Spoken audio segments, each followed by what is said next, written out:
Nalakadich wajak nungar murt kayan kadak nijabuja. I acknowledge the Wajak Noongar people's elders past and present and as custodians of this land. I usually say on these occasions, Nani Jirapan, I'm happy, and I am happy to see all you here this evening, but also Nani Munyar, and I'm sad about some of the issues that we will be discussing this evening. My name's Alec Coles. I'm the CEO of the Western Australian Museum, and we're obviously pleased to be working with colleagues at UWA to present this evening, Climate Change and Global Indigenous Psychology, and you're going to hear some, I think, probably groundbreaking research which actually will relate a lot of the issues kind of facing us, and particularly facing Indigenous peoples around what is, probably some would say the greatest existential crisis facing the planet at the moment. WA Museum Boola Bardip. Boola Bardip means many stories. We share many stories here, and we share many voices, and that's absolutely key to what we do. We have a principle here that we wouldn't speak for people who would speak for themselves, and you'll find those principles hopefully played out around the museum. And in a way tonight you're going to hear from a number of people who are not only speaking for themselves but speaking for the research that they've carried out. So it really is an important part of what we do to host these kind of events here, and I'm delighted that you all turned out and supported it this evening, so thank you. It's now my great pleasure to introduce a very dear friend of mine who was the founding chair of the museum's Aboriginal Advisory Committee and fulfilled that role for more decades than she would want me to recount, I think. Irene Stainton, a Noongar elder who has done so much in this space for First Peoples here, has been a wonderful supporter of the museum over many years, and has very appropriately been made a fellow of the museum as a result of it, which is quite a conspicuous honour. So it's wonderful because she no longer chairs, she's a former trustee as well, she no longer chairs that committee, but it's always a real pleasure to welcome Irene back. So Irene, please come and welcome us to country. Thank you.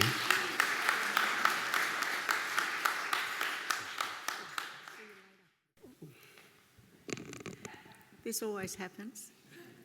My mum always used to say, poison comes in small packages. I think that was meant to refer to the fighter in me. Thank you, ladies and gentlemen. Kaya, wanju greetings and welcome. Great to see countrymen. I love it when I go to something and I've got countrymen in the audience. And I tell you, it doesn't happen very often, but I acknowledge countrymen who are here tonight. Thank you very much. Ladies and gentlemen, colleagues all, and we're all passionate about our topic tonight, which is why we're here, and it's great to see so many people. I'm pleased to welcome you to this location this evening, as we're surrounded by many heritage places which remain significant to my people. And I'm especially proud to be welcoming you to the Western Australian Museum, Boola Bardip.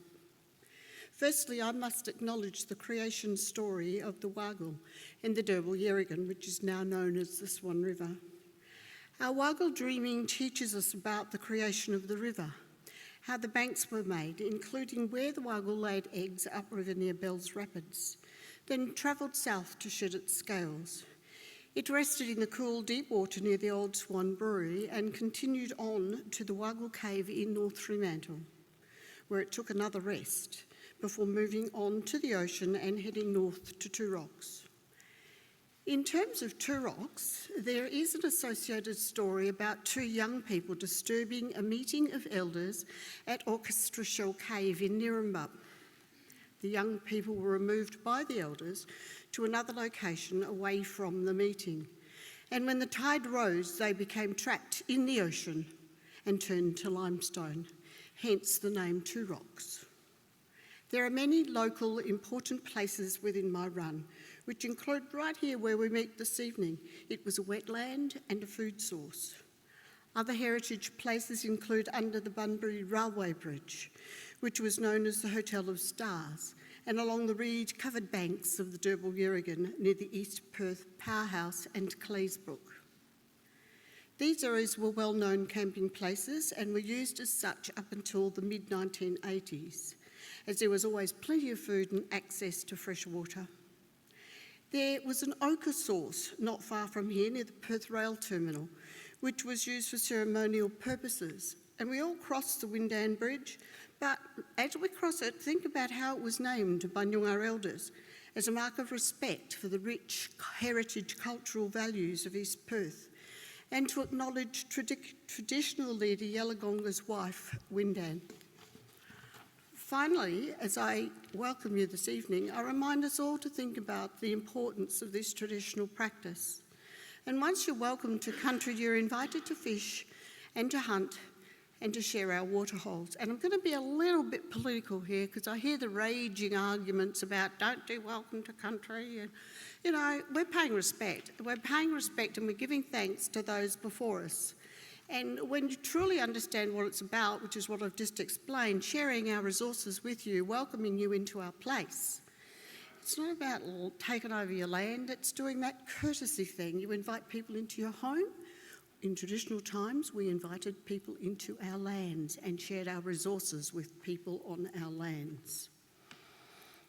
And it's most important this evening, it's most important to keep that in mind, especially when we're travelling around Noongar land. And this message is especially important for our visitors who are here from other locations, and especially for our esteemed speakers this evening who have travelled across deep waters to be here with us, to make sure that your visit is enjoyable, to make sure that you're safe in this place. And in the event of a severe mishap, your spirit will be culturally safe, and that's really, really important. Culturally safe and welcome in this place prior to entering its streaming.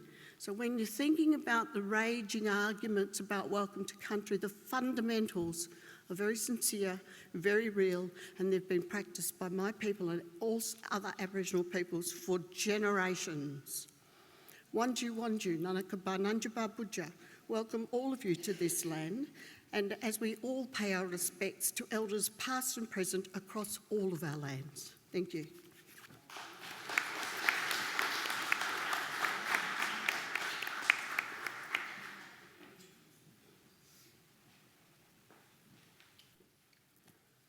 Thank you, Irene. That was a beautiful welcome to country, so thank you. Hello everyone, my name's Pat Dudgeon. I'm a professor with the University of Western Australia. Myself and my colleague, Associate Professor Stuart Sutherland from the Australian National University. So this event and bringing our fabulous colleagues across, they were in Canberra initially and now they're in beautiful Noongar Budja.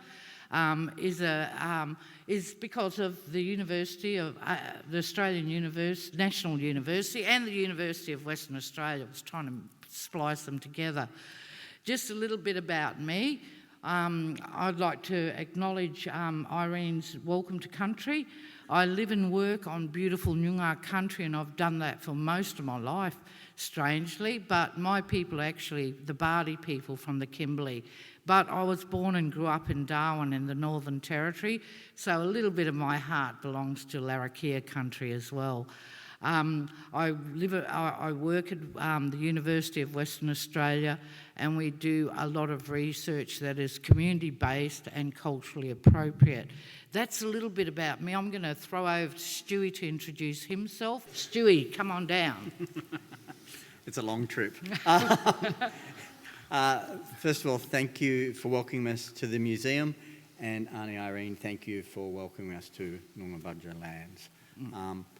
I'm Stuart Sutherland. I'm a Wiradjuri man from the middle of New South Wales, out near Dubbo. I work on Ngambri Ngunnawal lands at the ANU, and I'm excited and pleased to be here working with Pat on this event. You look out at the building we're in, and the topic we're discussing, which is climate change and health, and you look at these glass cabinets about what was. And there's a glass cabinet in front of me, so I'm hoping that's not pathetic. But we couldn't have picked a better venue for this discussion, so thank you, Pat, for arranging that, and Pat's team and the museum. I hope we don't end up like the Thylacine over here, and we get to thrive like we have for the last 60,000 years. So thank you all. O kia ora koutou katoa, and thank you for this amazing venue. Auntie's still here. Thank you for the welcome to country, and I completely understand the tension between ceremony and what might be seen as performative, but actually it is incredibly important, and I'm very grateful to be welcome to country. So thank you, Auntie, for that. 10 minutes, and I just actually want to acknowledge my brother in the fourth row back, and his wife Cherie, my brother Kevin.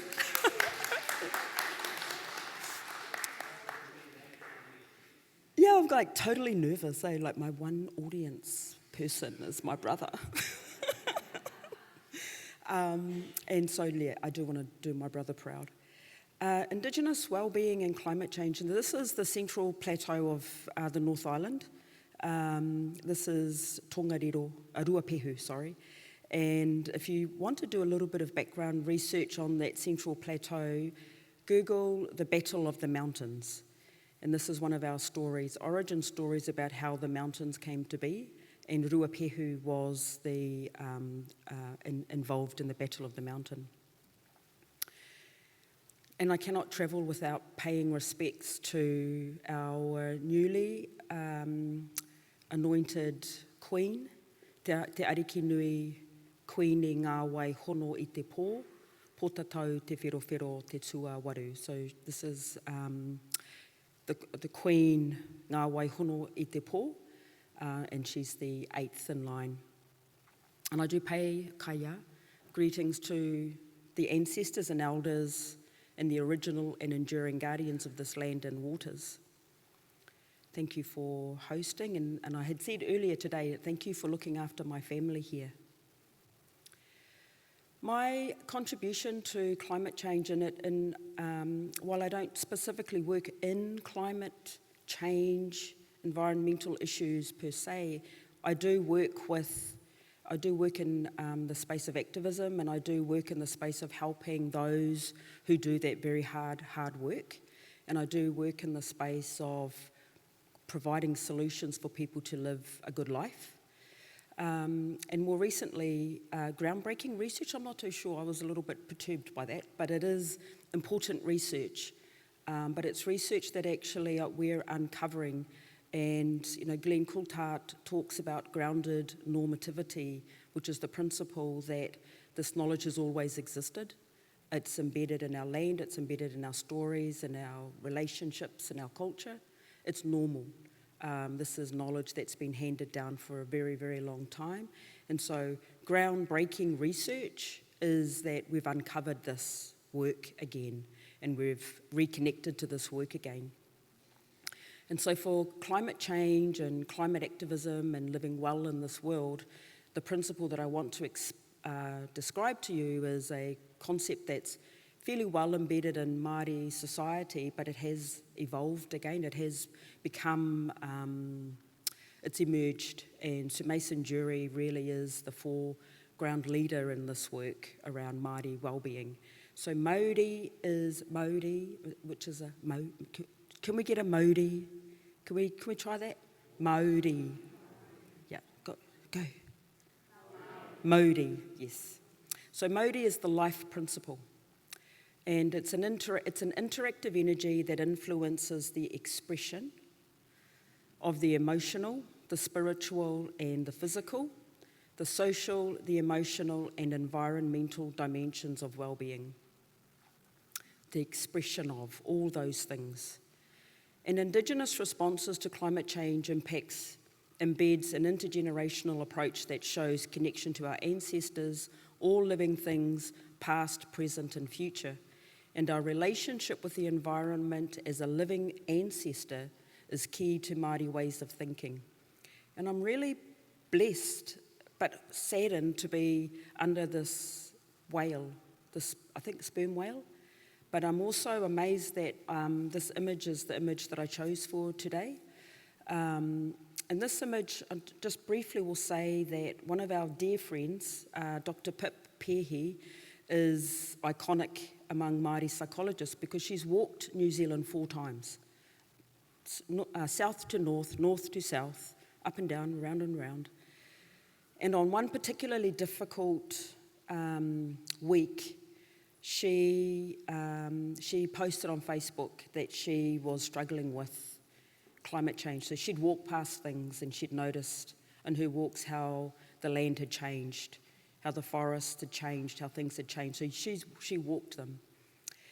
And she talked about this dream that she had. But she didn't disclose the dream, but she actually told me the dream. And at that same time, I had sent her this picture.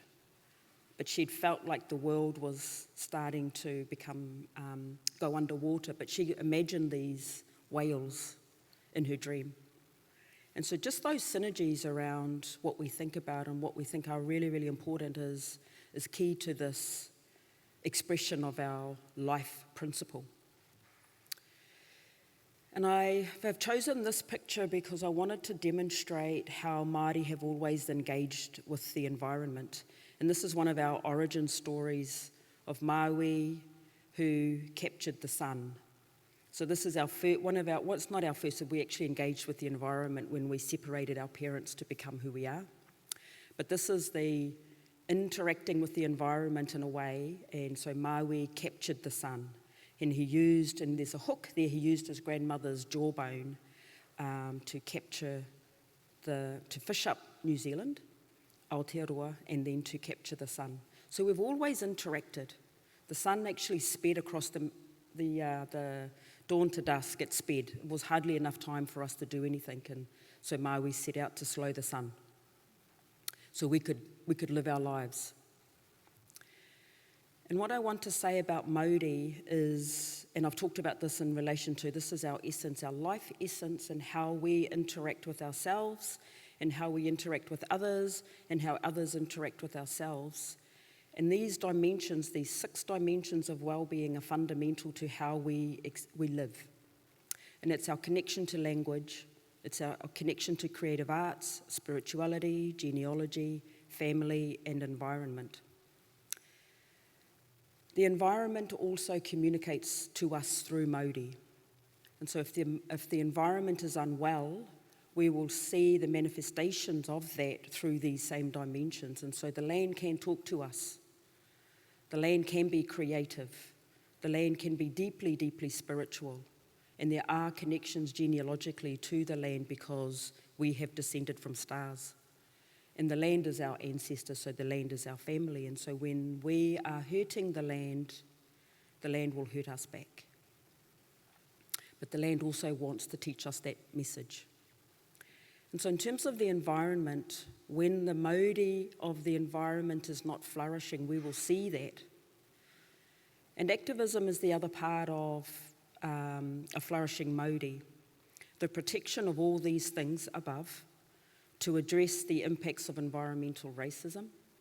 So activism is about making sure that language is intact, that our creative arts are intact.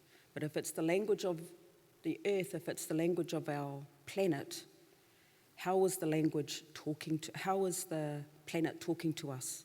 How are we protecting Mother Earth's language to us? How are we silencing her? How are we amplifying her voice? How are we protecting her children, the trees, the whales, the bison? And in terms of environmental racism, we absolutely cannot separate ourselves from that fight. And so there's an example of our Māori language revitalisation hikoi. This is the one that's set in law in law protection for our language. And then there's liberation and the impact of war around the world. And the No Nuclear War Pact is deeply, deeply meaningful for the Pacific, because the Pacific and Australia has been complicit. Well, not the Pacific's been the victim. Australia, New Zealand, America, the UK, and etc. has been complicit in nuclear proliferation. And so these things will impact on the language of the land. And so from a Māori perspective, a psychological perspective, if we can hear that essence and respond to that essence, then we will be in sync with that essence. Thank you.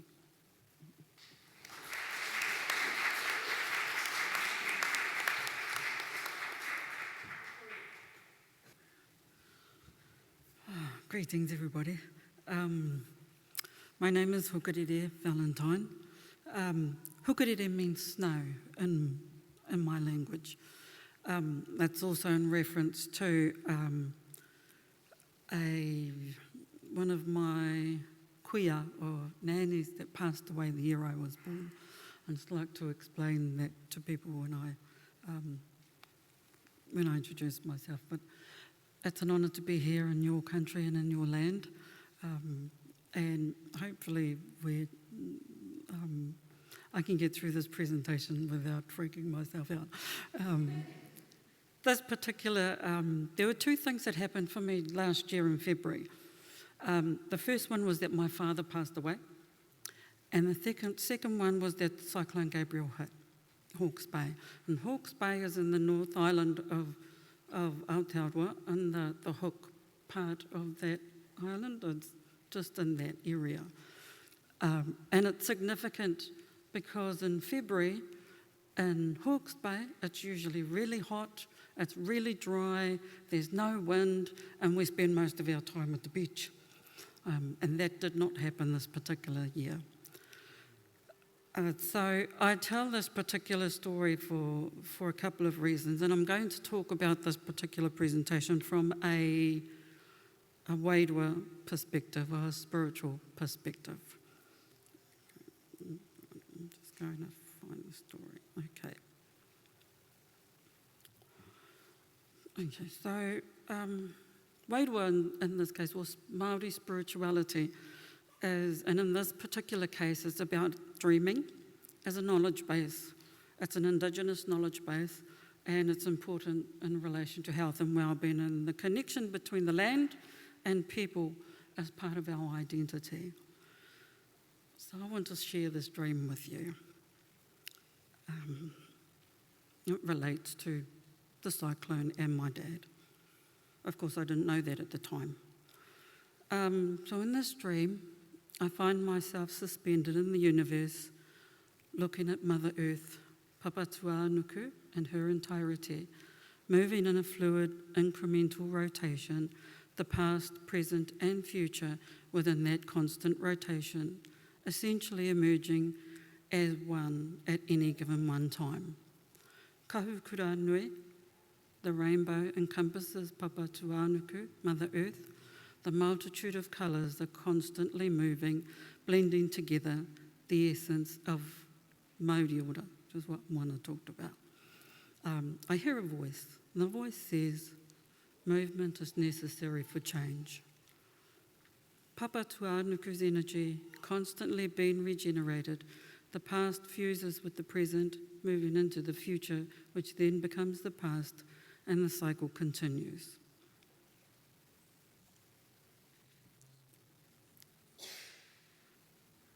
I feel that particular essence in the dream, both physically and spiritually, while I'm asleep. It was an exciting, exhilarating feeling, and I was encompassed in that. That same scene is abruptly removed, and I'm presented with another related to water. The scene is of a river, stagnant, still, brown, murky water, not flowing. And I hear a voice. In order for water to remain clear and vibrant, it needs to flow. And there are pathways in the whenua, on the land, that allows the natural flow to occur. However, if the pathways are blocked and the water remains still, it becomes stagnant. Like the first scene, I could feel that, both physically and spiritually. It was a deep, uncomfortable, heart-wrenching, horrible feeling. And because of that, I actually wake myself up because I'm feeling really, really bad at that point. During the point of the dream, I also learn other things. I learn that kahukuranui, which is the rainbow, is part and parcel of the essence of Papa Tuanuku. When we lose something that's significant or someone significant to us, the Māori alters. And when it alters, it becomes slightly unwell or a little bit sad. And it needs time. It needs time to heal. And what we need in that process is ceremony, ritual, prayer or karakia, song or waiata to heal. So we have also in that process what is known as when the Māori alters, that it has instructions. When we come into this earth, we come with a set of instructions that are bound in both our physical and our spiritual selves. And so the experiences that we have are part and parcel of those instructions. So when we have an experience such as the cyclone, it's part and parcel of our identity. So what that also says, though, is it comes with a set of healing instructions. And all we need is to be able to tap into that, both physically and spiritually, in order to feel the full reality of healing. And so I learned all of this in the middle of my dream state. A week after that particular dream, my dad passed away, and it was Waitangi Day. And Waitangi Day is significant for us, and I remember thinking, that was sneaky. We're not ever going to forget my dad's day of passing, because it's the one day that we celebrate in Aotearoa. My dad decided that he wanted to be cremated, and so we honoured that. We did a whole range of other things that he didn't agree to, but that's okay. But we did agree to that. But that also meant that we had to wait until the 14th of February to pick him up. And so we spent time with family, we went through our grief, and we did some really cool stuff. But the rain started and the weather started to change. The day we went to go and pick my dad up was the 14th, and the cyclone had hit. And we couldn't actually get to where he was. So they had him stored a couple of floors up. So he actually stayed there for the remainder of the time that we were there. We also couldn't get out of Hawke's Bay. We couldn't go north or south. So that meant that we get to stay. So I rang my boss up and I said, I'm staying. I'll see if I was in a couple of weeks, which is pretty much how it went. The dream taught me a few things though. And in this particular picture on this side, one I gave to me, it's a picture of the cyclone before it, as it makes its way to Aotearoa. One of the areas that got hit quite significantly was Omahu. Now, Omahu or Fernhill is 10 minutes away from where I was born and where I actually was. But it's also one of my other identities, or one of my other hometowns. And this is the actual marae. And one of the things that one of my cousins said to me was, we descend from a giant rainbow, kahukuranui, the rainbow with the spectrum of colours. These colours are likened to our tipuna ancestors, or hapu sub-tribes, who meld together naturally in harmony, all the while maintaining their own mana, prestige, colour, to uphold integrity, preservation of the kaupapa on topic, the vision, the arc. We are the arc, always there before and after the storm. So now the dream that I've had makes complete sense. I knew it related to my dad, but I knew that there was something else in it. But I want to talk about Omahu and show you some pictures of how they, what the cyclone looked like when it hit Omahu. So up and over in here in the corner is the marae, with the red roofs. This is the morning of the 14th, and you can see the road. Well, maybe you can't see the road, but just behind the marae is the river. And usually the river is quite serene, but during this time it broke its bank and became a raging torrent, and it was angry. So I spoke to some family. There's a lot of loss that has occurred. There's been a lot of trauma, but they know their land. Interestingly enough, on the other side of the river, it's clear.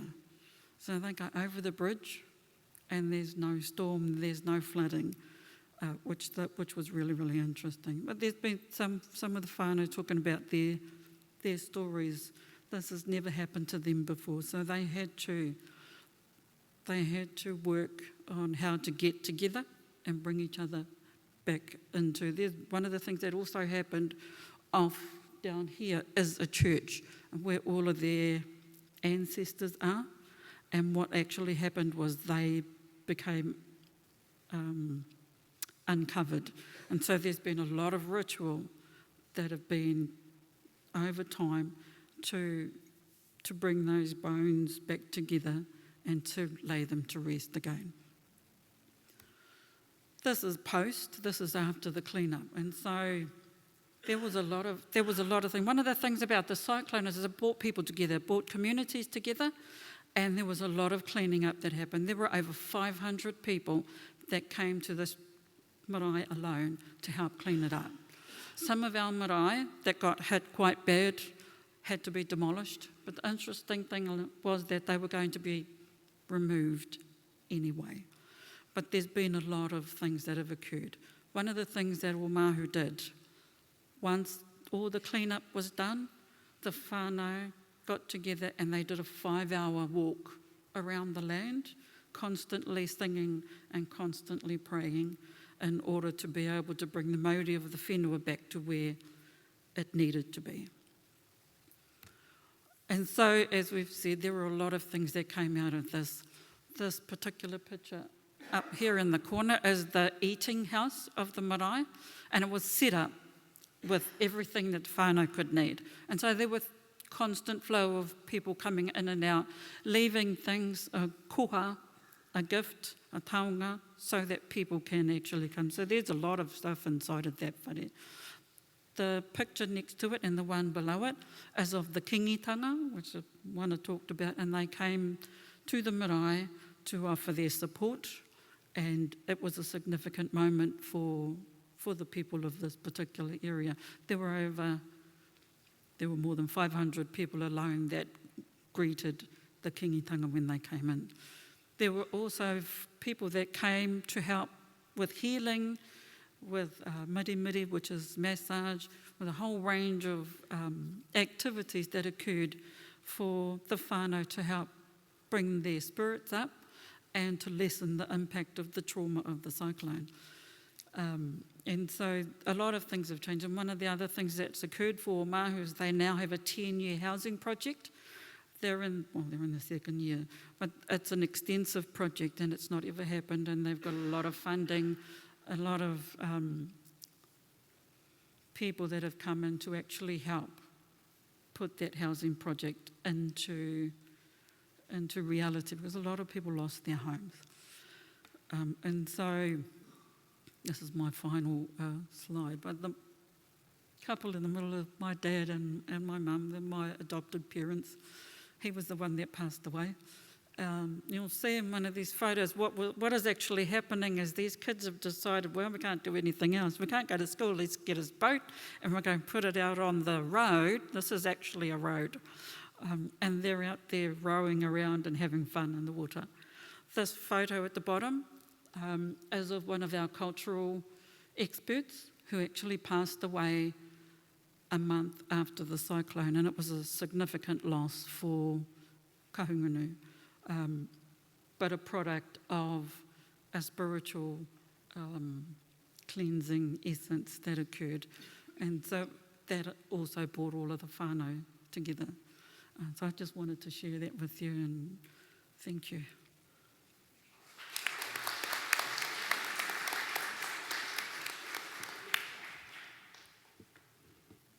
Segu Tumalam. My name is Mark, Standing Eagle Bays. I'm not going to go through everything because it was shared earlier, but I would like to render a song with these beautiful clapsticks that were gifted to me by my relatives in Canberra. And the song that I'm going to render is a water song. It's a spirit song, and we sing these songs in our ceremonies because we understand the sacredness of the water, and we always render these songs to remind us the sacredness of who we are.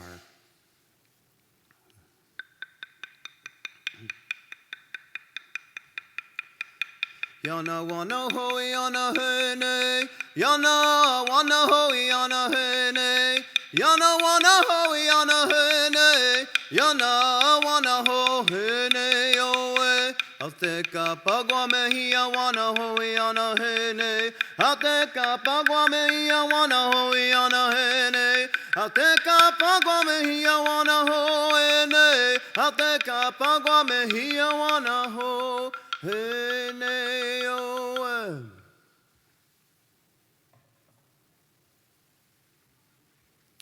Tapilam is my people.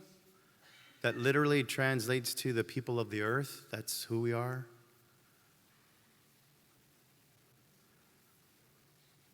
And looking at what is happening, what I take away, what can I offer, what I want to share with you this evening is through a lens of a person that loves life, connected to the Spirit, as well as understanding the clinical side of our mental health and well-being. So for our people, it's important to understand that we're the most vulnerable to adverse mental health impacts resulting from climate change globally. In general, Indigenous populations have a higher rate of certain medical conditions than the general U.S. population. Our connection to Earth is sacred. Those two little boys are our grandsons. That's Eagle Talon, the little one, the tiny one, and his brother, Spotted Eagle. They're playing in the mud. They're connecting to the earth. They're having fun. But it's important that the expression that I want to convey is that we know that this earth is our mother. And if we take care of our mother will take care of us. If we choose to poison our mother, no fruits will be there for us to receive. And again, and in return, we must respect nature and protect the land as we would protect our mom. For our people, the land is an integral part of our identity. And climate change is threatening the natural resources of the ecosystem. I belong to the Native American Church, and we use what we call a sacred sacrament, which is a cactus that grows in the earth that's called peyote. It's harvested, it's ingested, it's cut into like little cube-like, and it tastes, and I'll just share this with you, it's a little bittersweet kind of taste. But we use this in our ceremonies. In the mid-1800s, I know that the size of the peyote was a little smaller than a grapefruit. Grapefruit. Almost every February we go to harvest because we have the Native American Church Conference, and that massive peyote, that cactus, that sacrament that we use is about the size of a quarter, maybe like this. So what do? We're having our ceremonies, and if we don't have enough medicine, how do we continue these ceremonies? Things that are happening across the world, the climate change, what it's doing to our medicine. Do we close the church? What do we do for our people? So it's essential that we have this understanding as Indigenous peoples because it affects our livelihoods, our food sources, our cultural and ceremonial practices. What is our relationship to the land? This connection to the land. When we're separated, I was told it's like separating the umbilical cord of who we are, a disconnect. We are lost. According to our traditions, land, air, water, trees, plants, rocks, animals, and weather are all interconnected and are essential to our well-being. This connection that we have with our mother, or our earth mother. This spiritual bond means that we view the environment as an extension of who we are, ourselves, and believe that we have a responsibility to care for it. We don't own the land. We've never said we own the land. We're just caretakers of the land. We take care of the earth takes care of us. We poison the earth, we in turn have that poison running through our body. Those two young grandkids, they're getting a little older, and I show this photo of them right before they were sharing a very important dance. It's an eagle dance, and it's a dance about life. It's a dance about power. It's a dance about culture. So we want to make sure that our children, our grandchildren, have an understanding of exactly where they come from and how they are connected to this earth. So a key aspect of improving Indigenous well-being is exploring the relationship between our land and well-being. Evidence suggests that even connecting to the earth shows positive physical health outcomes for all the researchers out there. Is there data? Yes, there's data.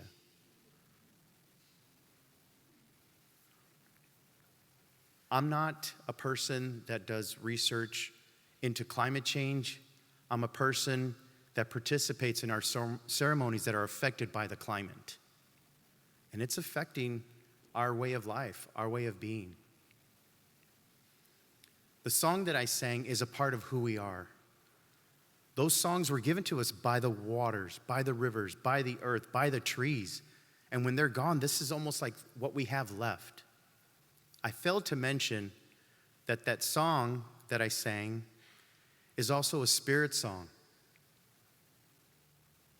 So for all the young, beautiful individuals that are in here, the children, at the end, when the lights go down, that spirit song is going to turn these mammals and the buffaloes, they're going to come alive. Just thinking about the power of what we have and what we understand, it's scary because we see things changing, not for us, but against us. And our elders have been sharing this. Being here with the elders, and I cannot thank you enough for inviting me to your land, sharing with me the importance of our youth. So right before I came here, I added my grandchildren in there because they mean the world to me. They mean the world to us. So I want to make sure that they're able to celebrate our ceremonies with their grandchildren. So in closing, I do want to sing a protection song. And this protection song is for each and every one of us from wherever we come from, all the four directions, that we continue to be strong and understand our position for a beautiful earth, that we take care of our earth mother so she can then take care of us.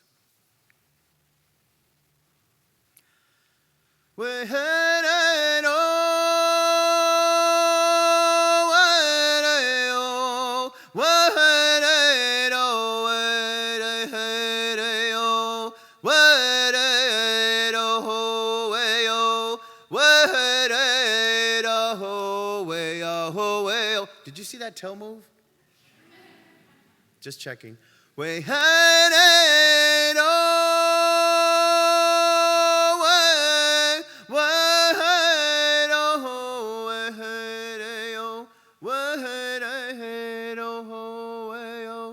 Way-hey-day-hey-do, way-ah-ho-way-oh, way-hey-day-oh, way-hey-do. Oh.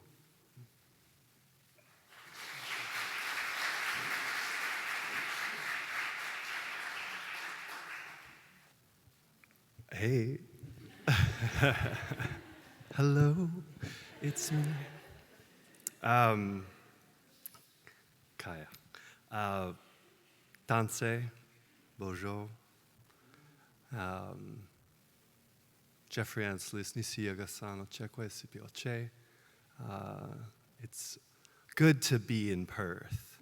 I just introduced myself in my language, which is Cree, or Nehio, as we say it. I want to express my sincere gratitude. In my language, the word thank you translates more accurately to you fill me up with joy. And I feel that when I'm here in Noongar land, Noongar Buja, and I want to pay my respects to elders past and present here on the lands of the Whadjuk people, Whadjuk Nation, and just want to, express my gratitude for this evening and for all of the good spirit, the good feelings that you're all holding here with us tonight. I had the real delight and privilege to visit Perth a few years ago now for my sabbatical year, and my partner and I made our home here for a year. And I have to say, I didn't anticipate that I would feel this way, but I have a few places in the world where I feel like myself. And I say this often about Aotearoa when I visit, that it's one of the places in the world where my body feels like resting. And I would say when I come to Perth, I feel like smiling. So thank you, and thank you for having us here tonight. It's kind of wild. There's a bison behind me. Where I come from is not on an ocean, it's prairie, as far as you can see. And our traditional teachers tell us that at one time there were so many bison roaming freely that it looked like water on the horizon, the movement of bison. They are rare to see today and shocking to see here, but it's powerful. I have an image here of the Aurora Borealis, as it's known in Latin. These are the northern lights. In the Cree creation stories, these play a significant role. It is among the many versions of our creation stories. We come from Skyworld, and these portals into and beyond time are a way in which our ancestors communicate. They are part of where we come from and part to where we return.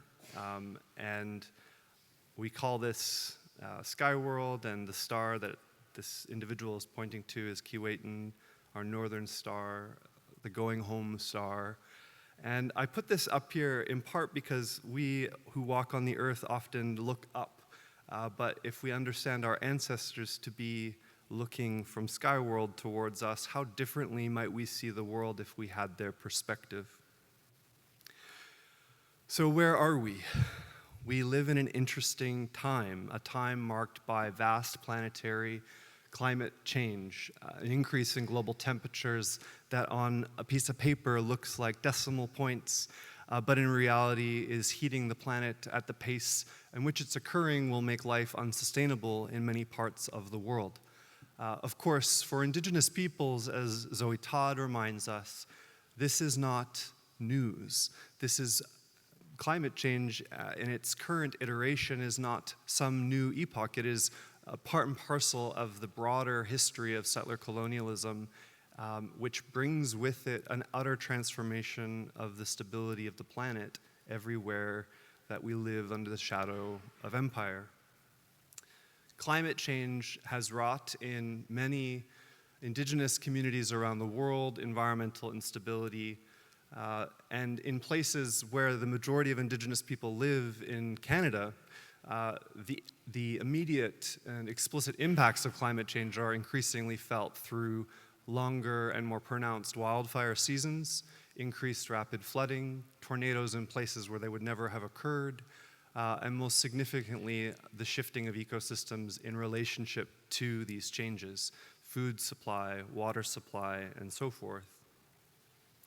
For the last part of I'd say the last decade of my career, I've been thinking intentionally and increasingly about what this means for our mental well-being. What does a changing planet for which we must ask real questions about our future in it do to shape the lives of individuals and communities in terms of their mental well-being?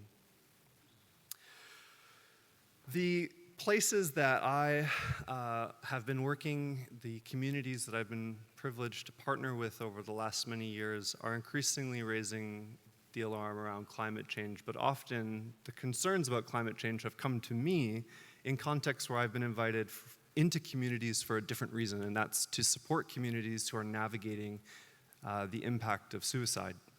And I want to tell you about one specific community briefly this evening that beginning in 2016 experienced significantly elevated rates of suicide among young people.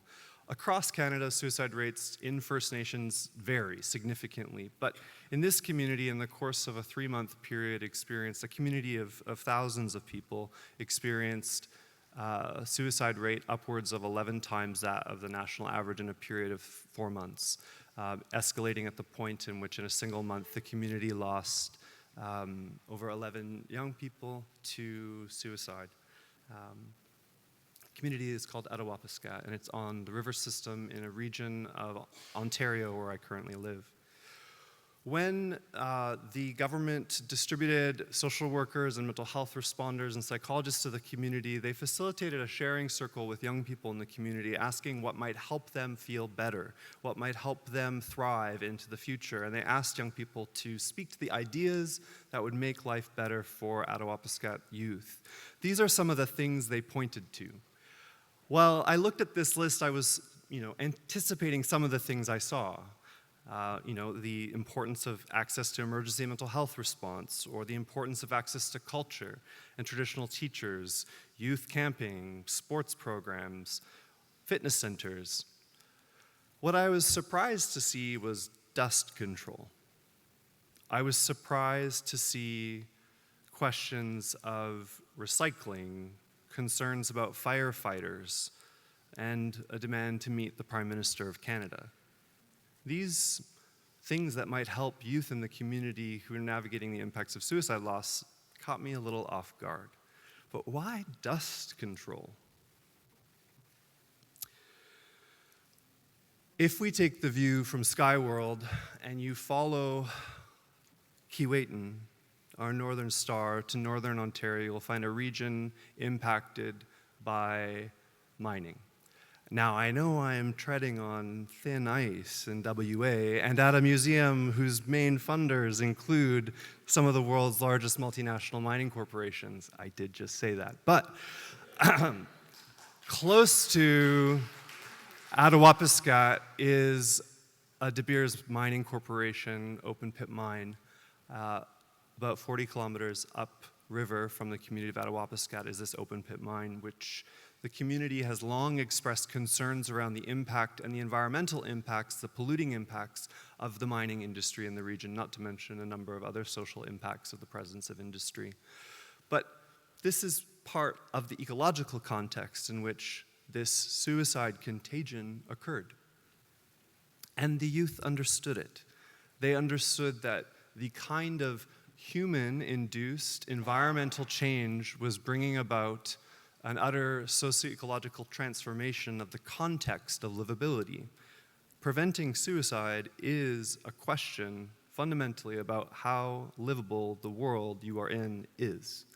And what these young people have told us very clearly in this list of things that would make life better is for an anticipation of the environmental impacts of extractivism to be considered. In addition to the impacts of mining in more explicit ways, there are some indirect ways in which the mining industry is thought to have impacted the water sources, impacting the communities along the river system. The Attawapiskat River system, though it is a person, has not been given the same legal status of some rivers around the world, but this watershed has been impacted by rapid environmental change over the last 100 years, and the community is concerned about the ways in which their water source is being directly impacted by the mining industry today. But this is a community, like hundreds of other communities across Canada, that experience long-term drinking water advisories, an environmental health status that indicates that the groundwater and the drinking water is no longer safe for consumption. This is in a country with the largest freshwater source in the world, and Indigenous people who are living in close proximity to some of the most fresh water in the world, and yet are in one of the wealthiest G10 countries in the world, still in need of clean drinking water. My colleagues and I, over the last few years, have started to investigate the relationship between long-term drinking water advisories and suicide. And we found something rather interesting, that in the last census period of Canada, between 2011 and 2016, over 50% of First Nations in Ontario with long-term drinking water advisories experienced suicides during the same period, compared to only 15% of First Nations without long-term drinking water advisories. This is a statistically significant difference. The proportion is significantly different as well from recent census data, which estimated that irrespective of water insecurity, only 30% of First Nations in Ontario had suicides in that same period. So this difference actually really matters. What it begins to establish for us is a somewhat credible link between environmental violence, the impacts of failure to remediate water sources by our governments, and psychosocial distress among First Nations youth. Now, of course, suicide is not one cause only sorts of phenomena. It's a complex issue, and it should be treated with that complexity, but it's certainly the case is that environmental change, chiefly driven by extractive industries' impacts in our communities, which in the grand scale of human history are what brought about dysregulated changes in our global temperature system, are part of the fabric of suicide loss. So, what do we do about this? Our ancestors are still caring, lovingly dreaming of the world in which we inhabit. And what we offer to our people, what we offer to young people, is a different theory of change. We are taught to treat our land, to treat our water, to treat our country not as a thing, but as a person. This is a fundamental way in which we address climate change. We have to form an amorous, loving, affective relationship to the places that we live. And you don't even have to necessarily be from somewhere to develop that love. I think I love Noongar country. I've spent time walking in it, smelling it, being burnt by it, and I love it. We can form affective connection to places, but places that are forgotten, places that are abandoned, places that our governments fail to protect and for which industry exploits and extracts and abandons and pollutes, these are not loving relations. Indigenous feminist scholars teach us that violence on the land is violence on the body, and violence on the body is violence on the land. And protection of land is the protection of a body, and protection of a body never occurs outside of place. So, how do we prevent suicide? Through practices of environmental justice. We teach young people how to care for country. And this photo here is in Anishinaabe territory, outside of where I currently live on the Attawapiskat River system, where young people are learning about plant medicines and doing water ceremony, singing very similar songs, Mark. Is it going to save everything? Is it going to be the one and only answer to the problems of mental health inequality that impact our communities? It's not the only thing, but it's something, and that something makes a world where we can still live in possible. And that is a necessary precondition for people who are struggling to live, to imagine themselves into a future. The other thing we can begin to do is we can begin to recognize that we are not so unique and distinct from the world we inhabit. The world we inhabit, in fact, we're made much of it. About 70% of these flesh bags we're walking in today are made of water. And if we do not care for that relation, it will end us. One of the beauties of the many creation stories of our people is that we are reminded that the world has been made over again many times. And we are actually not living in the first world. We're living in the world after it's been made over many, many times again. We call where I'm from Turtle Island in part because of a story about a time when the people, the humans, forgot how to take care of the planet and it was destroyed. And it was the turtle that brought land up from the bottom of the ocean for us to live on. This is one of the many creation stories or recreation stories of our people. And I share it here as a reminder that it's not, just humans that have the wisdom to help us live better lives, but it's the world around us. And I opened with a reference to our Aurora Borealis, our ancestors in the sky, and Keewatin in particular. And the story of Keewatin is that after a very, very, very long winter, animals, particularly the fisher, brought light back to the darkness. I don't know if climate change makes you feel depressed. It kind of does for me, if I'm being real. It's kind of wild to imagine there may be a time when we do not know snow where I live or ice is gone. But I am reminded and I am heartened by a story that the world can be made new again if we work together to bring light back to darkness and if we begin to see this gift of the place we live as a relation for whom we love. Thank you so much. Thank you so much. And looking forward to your questions. Woo.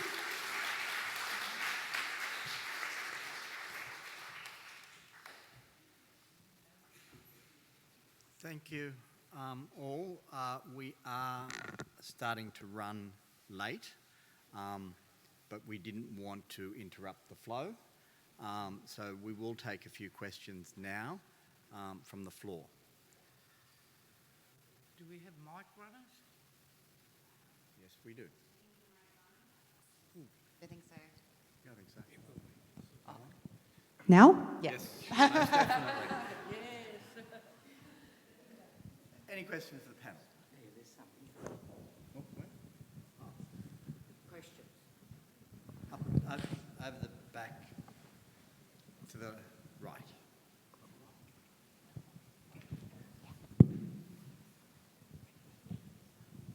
Thank you. My name is Jenny and I've met all the guests today for lunch. But what you're talking about is very, very important on a global level. So I just want to know if you're travelling the world and passing the message on to other countries or you're just coming and going, that's all.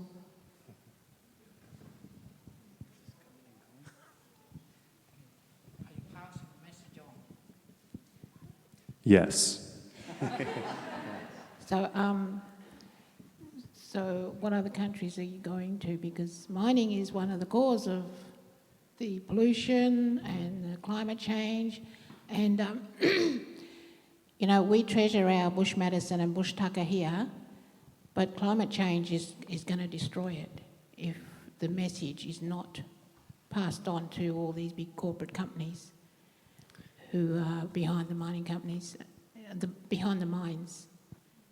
So I just want to know if you're going to travel to other parts of the world or you're just coming here to Perth and that's it. So I just want to maybe speak to one thing, which is that, we'll make sure to pay our carbon offsets on our flights, but also I think the way in which the political structures in which we live are currently playing out is that there is a downloading of individual responsibility to take the bulk of the weight of change at the level of individual people. And while we need a popular movement of people to care about the planet, we also need to ask why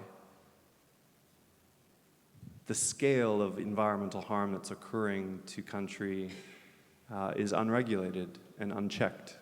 And that is something that no amount of paper straws, no amount of carbon offset fees will change until we have a fundamental shift in the economic relationships that we have through capitalism to the extraction of the planet.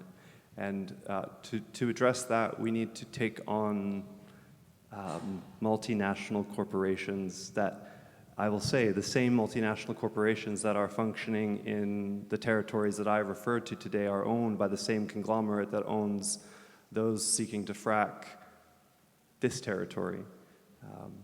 And those things are connected, and we can do everything we can do as individual people, but we also need a movement of people politically that are willing to take on and name De Beers mining, and are going to name the kinds of corporate greed that that don't imagine a world with us in it 50, 100 years from now. So yeah, I hope we continue to share this message, but I also think it has to move us to action in a broader collective way. Yeah. I don't know if it is working. I guess our speakers aren't ambassadors for anti-climate change. I think we all are. And I agree. I think, there's all the responsibility, or the burden, if you like. It's responsibility sounds a bit too onerous. Might be up to all of us. It's what we eat, not using plastics, how we shop. I think, there's great power in our being consumers. And I remember when the first free-range eggs came out, and, it was very unusual. Now it's commonplace. So I think we can guide, or we can influence markets. But I think there is, as Jeffrey's said, another level too. In it all, there's the big multinationals, and maybe it is us as groups, as individuals and groups, writing letters, going to the rallies, etc. So I think there's a lot of actions that can take place at different levels, and just in our everyday lives as well.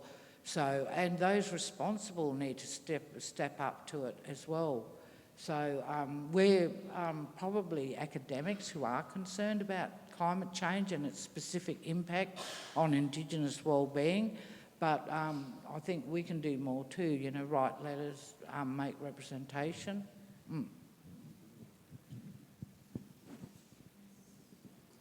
Yeah, Auntie Barb McGilvray. We have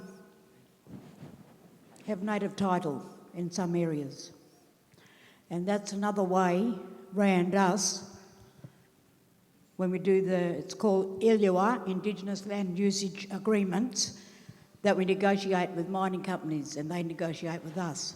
And it is a hard fight trying to make sure that you get what you want to go in there. Like, for example, if they want to destroy our land, they can only do it in certain parts, but part of our criteria could be that it has to employ Aboriginal people from that local area, in that community, and also about creating enterprises and making sure there's money for schooling and what's another thing? Medical and teaching our younger generation. But some of our elders too might have lost their way, and that because being taken away is teaching one another. And so that's a thing that we can use in a positive way of how we can say, because from my country, where I'm from the desert, Leonora area, when I go home, I cry because one side is all mining, but they left the other side alone, and it's all green. But I'm still sad because we've got to go further now to get bush tucker. Before we could walk when we were kids, just walk out the door and go and get it. But now you've got to get in the car to go and get your tucker, you know, your bush tucker. And it's sad, so some of us have adapted growing it ourselves. Even though I'm not in my country, I can still grow it here in Noongar country. And making sure we have a sound economic base for everybody and not excluding people that aren't Aboriginal as well, because if you're in a community, you all work together to make it better for one another. And that's what we try to adapt where we're from. And sometimes I think it's a bit sad that I don't see much of it in Noongar country where it's incorporating all the communities that become to, like I'm from the Wagga area too, my descendants. But I don't seem to see many of our Aboriginal people being too involved in their native title areas, but being consulted and maybe having a better say in what happens in their region. And this is our way how we can fight the mining or compromise with them, that they leave that land alone, even though some of them haven't, and there's been taboo. They can't go there, and then accidents have happened because they never listen to the people. And that accidents have happened because they've gone on country. That was men's business, for example, and they shouldn't have been there. So it's when you're talking to these companies, and a lot of them are in your country too, you've got to make sure they understand and listen. They're key words when you're communicating with people. People can talk, but you're not listening. You've got to listen and understand. If you don't understand, get them to repeat it. And make sure, and you get them to repeat it yourself to make sure they understand where you're coming from. You know what I mean? Haven't confused you? No, nor myself. Yeah, so I just wanted to say that we are lucky in that sense that we can do that and fight for our rights and for rights of all people in our communities.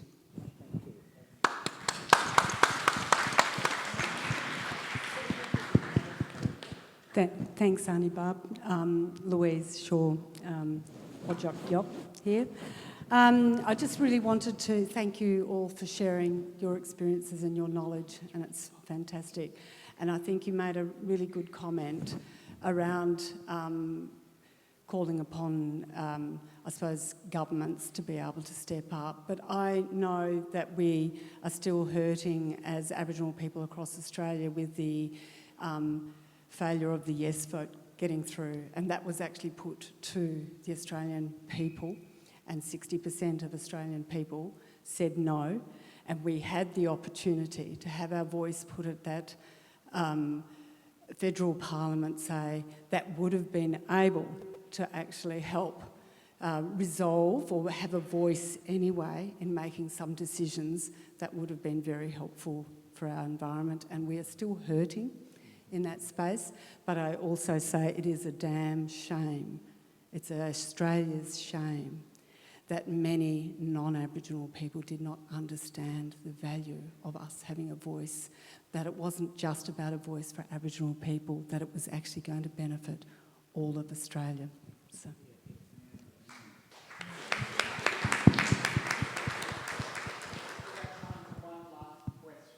I'm Hannah from born here in Wajak country, and just wanted to thank the speakers tonight. It was really amazing to come and listen. I feel like it's good medicine for me.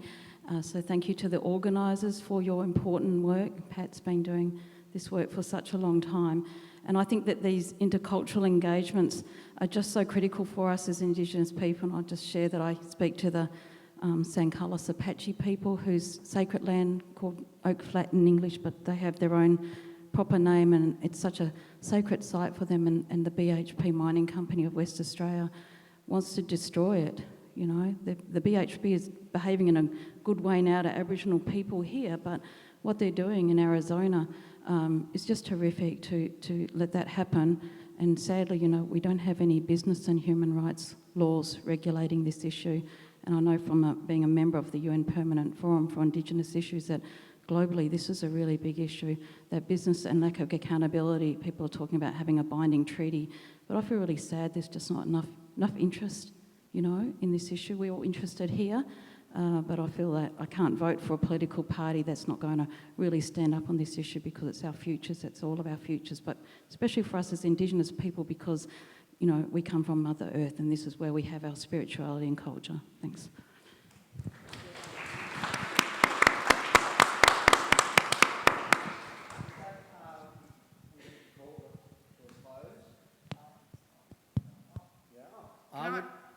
I would like to thank I would like to thank Pat, her team Kate, and where are we? Ainsley. Where's Ainsley?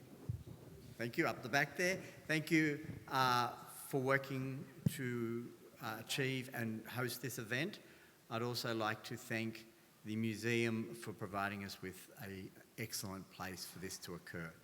Okay, thank you, Stewie. I was just so eager, I wanted to butt in. Look, I think just to leave this session, and it's brilliant, thank you, our speakers, thank you.